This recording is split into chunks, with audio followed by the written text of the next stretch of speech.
Why do I lack self-worth? Welcome to the School of Self-Worth Live. I'm Sam Osborne, the Self-Worth Guy. Today we're talking about why you might lack self-worth.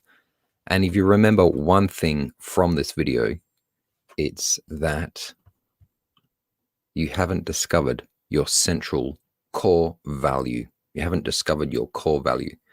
And I'm going to talk about three ways in which self-worth can be affected. We can have self-worth affected by the criticisms from other people. We can have our self-worth affected by media messages. And thirdly, because we are not curious about ourselves. And I'm going to talk about how we can find your central value and self-worth. So let's go through those three things.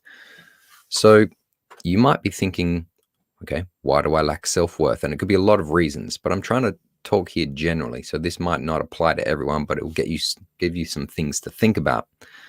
And I would say that in general, the reason most people feel that they lack self-worth is because they haven't found their core value, the thing that is the most inspiring thing that they can possibly think of that they would like to dedicate their life to, whether that's some spiritual goal, a financial goal, or cause, or maybe is that you really value your family, or you value some education, some business, some social cause. You haven't found the thing that just pumps you up and gets you so excited that it activates thick skin and a kind of, a resilience to what goes on around you. And also, the negative self-talk that can occur inside our mind. And so the first thing is that people lack self-worth a lot of the time because other people are cruel and will just criticize people, bring you down, say nasty things. And sometimes this can last for decades of someone's life. It can start in childhood and go all the way through to the adult life. And that person ends up, getting into relationships with people that continue the criticisms. And that's unfortunate, right? So yeah, definitely the criticisms from other people can make us feel like we lack self-worth.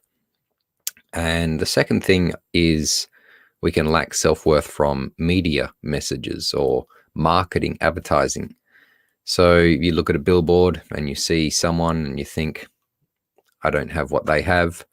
And that can make you feel like you are lacking in something, that you are lacking in value. And unless you go and buy that thing, you're not going to feel the self-worth that you would like to have. But here's the trick. Advertising will continue to try and sell you stuff and sell you the line or sell you the belief that you will never be complete unless you keep buying the next thing. And that's how marketing works. That's just how it works. So that can definitely bring down your self-esteem and your self-worth. Now, the last part here of why I think most people lack self-worth is because of a lack of self-curiosity. People are not that interested in themselves on a deep level. They might be very interested in themselves on a shallow and superficial look level, such as their physical appearance, whatever it is, social status, symbols of status, the car they drive, the kind of clothes they wear. People can be very interested in those things. But I'm not talking about that. I'm talking about people's psychological, philosophical, and spiritual self-worth, or those. Be curious in that level of yourself. What is your spirituality? What is your philosophy for life? What are your beliefs? What are your values? Start being curious about that stuff and go into it looking for your central core value, the thing that just, when you discover it, you're like, oh, that's what I'm all about.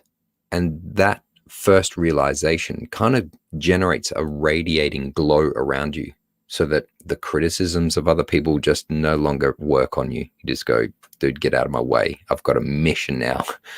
And it can be very healing. And also you start to look at the media messages in the world and you just think, I don't need that. I know what I've got already within myself and I know what I got to do. So become curious about your central value, and you will find self-worth in incredible amounts. It will be this balancing, humbling effect, but it will give you incredible power if you just become a little bit more curious about the deeper levels of who you are. This is called self-knowledge in all realms of life, and it's ancient knowledge, or it's an ancient path to find out who you really are. And everybody who watches this, they probably know that I have a fascination with the Temple of Apollo in the ancient ruins of Delphi, the city of Delphi in Greece, where the Temple of Apollo had inscribed above it, "Know thyself." And that was written by the 7 sages of Greece. Incredible philosophy about finding out who you are, finding your strength. I think that's a really good thing you can do. So let's summarize. Why do you lack self-worth? It might be because you haven't found your central value, your core value. And a lot of the time, our self-worth can be brought down by the criticisms of others, the messages of the marketplace. And it's because, in general, I think we're not curious enough about ourselves, or you might not be curious about yourself. And so I invite you, I challenge you, be curious about yourself. Go into a deeper level of who you could be and really explore that. Find your value. Your self-worth is in there in incredible amounts. Go looking for it and you'll find it. Now, if you've loved this episode, I've got a free gift for you. It's called Crush Imposter Syndrome Forever, the Starter Kit 2 Bulletproof Confidence, and you can get it at the links above on Facebook and LinkedIn, or below on YouTube in the comments section. And you can get it by going to samosborne.com/starter kit. I also invite you to join the School of Self-Worth Facebook group. Come and say hi. I would love to hear your questions and definitely make a video for you. And if you've remembered one thing from this video, it's find your central value. And that is going to help you to find your self-worth. Have a great day, everybody. Bye.